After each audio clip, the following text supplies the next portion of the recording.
Hello friends, आप सभी का आपके अपने यूट्यूब चैनल बीपीएससी टीचर प्रशांत में हार्दिक स्वागत है। आज का हमारे वीडियो टीजीटी हिंदी में आपसे जो इंटरव्यू में शामिल होंगे उसमें क्या क्या पूछा जा सकता है उसी के लिए बनाया गया। आप ये वीडियो बिना स्किप किए अंत तक ज़रूर देखिएगा, क्योंकि अगर आप स्किप कीजिएगा तो आपका महत्वपूर्ण टॉपिक छूट सकता है। इसके पहले अगर आप अभी तक हमारे व्हाट्सएप ग्रुप से नहीं जुड़े हैं तो जुड़ जाइएगा, ताकि हम दोनों के बीच जो है कम्युनिकेशन लगातार बना रहे। व्हाट्सएप लिंक मैं इस वीडियो के डिस्क्रिप्शन बॉक्स में डाल दूंगा।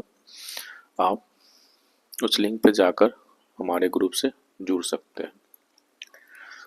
सबसे पहले तो आप जब चैम्बर में जाइएगा तो आपसे आपका परिचय पूछा जाएगा, तो आप अपना परिचय अच्छी तरह से जो है क्रम बाय क्रम हिंदी में याद करके जाइएगा, क्योंकि इसमें आपको गलती नहीं करना है।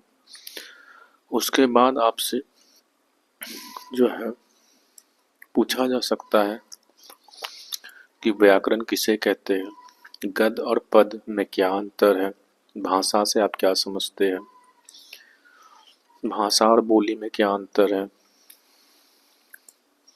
उसके बाद आपसे जो है वर्ण के बारे में पूछा जा सकता है, स्वर और व्यंजन में क्या अंतर है, उनको भेद पूछे जा सकते हैं, व्यंजन का वर्गीकरण किस आधार पर किया जाता है ये पूछा जा सकता है, अंतस्थ व्यंजन से आप क्या समझते हैं, स्वर के जो उच्चारण होते हैं जो अलग अलग अंग से होते हैं उसके बारे में पूछा जा सकता है, वर्ण विचार से आप क्या समझते हैं, शब्द किसे कहते हैं, शब्द विचार से क्या समझते हैं, उत्पत्ति के आधार पर शब्द कौन कौन से हैं, रचना के आधार पर शब्द कितने प्रकार के होते हैं, रूढ़ शब्द और योग रूढ़ शब्द में क्या अंतर है, प्रयोग के आधार पर शब्द कितने प्रकार के होते हैं, अर्थ के आधार पर शब्द कितने प्रकार के होते हैं।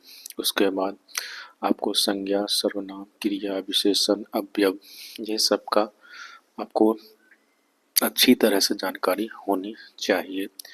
पद परिचय के बारे में आपसे पूछा जा सकता है, लिंग निर्णय के लिए बोला जा सकता है, कारक के बारे में आपसे निश्चित रूप से पूछा जाएगा, वचन बदलने दिया जा सकता है या पूछा जा सकता है ये कि ये कौन सा वचन में है।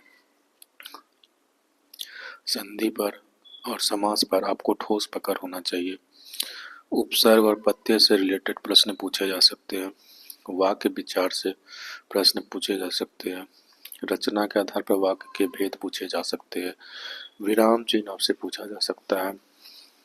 उसके बाद जो शब्द शक्तियाँ जिसमें अमिधा, लक्षणा और व्यंजना आते हैं उसको डिफाइन करने के लिए बोला जा सकता है।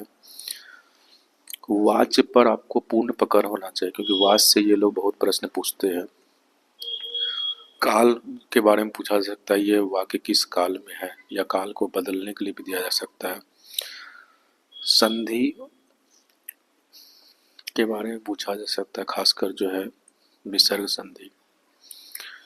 उसके बाद प्रविशेषण से आप क्या समझते हैं, मुहावरे लोकोक्ति से भी क्वेश्चन पूछा जा सकता है, दोनों में अंतर क्या है, या कुछ खास मुहावरे और लोकोक्तियाँ आप पढ़ के जाइएगा, अनेक शब्दों के लिए एक शब्द। उसके बाद पर्यायवाची शब्द जो फेमस है उसका याद कर लीजिएगा। सबसे महत्वपूर्ण है आपके लिए अलंकार, अलंकार से आप क्या समझते हैं, अलंकार के प्रकार आपको पढ़ के जाना है। उसके बाद आपको पल्लवन के बारे में पूछा जा सकता है। पल्लवन के बाद आपको जो है जो रस है, रस से क्या समझते हैं, रस के कितने प्रकार हैं, रस के जितने भी अस्थाई भाव है वो आपको याद होनी चाहिए। छंद के बारे में आपको याद होना चाहिए, निपात किसे कहते हैं वो जानकारी होनी चाहिए। उसके बाद आपको पता होगा कि एक होता है चौपाई, हरी गीतिका, रोला, दोहा, सोठा, बड़वे। ये जितने भी प्रकार के आपके छंद है उसका आपको कितने कितने वर्ड प्रयोग में आए जाते हैं और उसका एक एक उदाहरण कम से कम आपको याद होना चाहिए। आपसे पूछा जा सकता है एक रौला का उदाहरण बताएं और उसमें कितने शब्दों का प्रयोग होता है, ये भी पूछा जा सकता है। उसके बाद जो है उपमा से प्रश्न पूछा जा सकता है। ये सब तो आपके व्याकरण से रिलेटेड प्रश्न थे। अब हम लोग हिंदी साहित्य में चलते हैं। हिंदी साहित्य में आपको सबसे महत्वपूर्ण हिंदी साहित्य का इतिहास, ये आपसे प्रश्न पूछे जाएंगे। काल विभाजन किस आधार पर किया जाता है? सीमा का निर्धारण किस आधार पर किया जाता है? नामाकरण किस आधार पर किया गया? वीर गाथा काल किसे कहते हैं? आदि काल किसे कहते हैं? भक्ति काल किसे कहते हैं?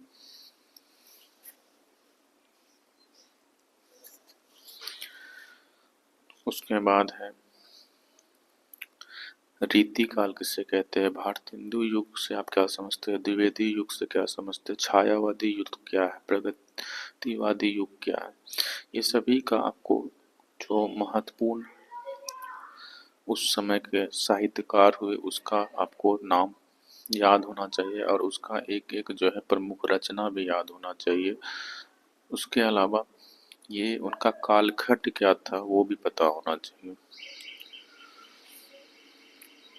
उसके बाद आपको मुख्य रूप से कबीरदास, सूरदास, तुलसीदास और मीराबाई के कुछ महत्वपूर्ण जो दोहे हैं अर्थ के साथ आपको पता होना चाहिए। हो सकता है कि आपको ब्लैक बोर्ड पर वो बोले कि आप जो है कबीरदास का एक प्रमुख दोहा लिखिए और उसको एक्सप्लेन कीजिए। उसके बाद आपको ये भी पता होगा कि इनका भगवान के आधार पर भी जो है इसको विभाजित किया गया। जैसे एक कृष्ण के बारे में है, एक राम भगवान के बारे में। तो कृष्ण से संबंधित जो है कौन थे, राम से संबंधित कौन थे, तुलसीदास के बारे में बताए। उसके बाद आपको बिहार के कुछ प्रसिद्ध साहित्यकारों जो काफ़ी फेमस हुए उनके नाम और उनकी रचना पता होनी चाहिए, क्योंकि आप बिहार के एग्ज़ाम देने जा रहे हो तो बिहार के अगर आप साहित्यकार को नहीं जानते, उनके रचनाओं को नहीं जानते हैं तो आप शिक्षक बनने के लायक नहीं है। इसलिए आपको होना चाहिए। आप एग्ज़ाम देने गए थे तो उनमें भी इस तरह के प्रश्न आपसे पूछे गए थे, इसलिए इंटरव्यू में भी आपसे वह प्रश्न पूछेंगे। उसके बाद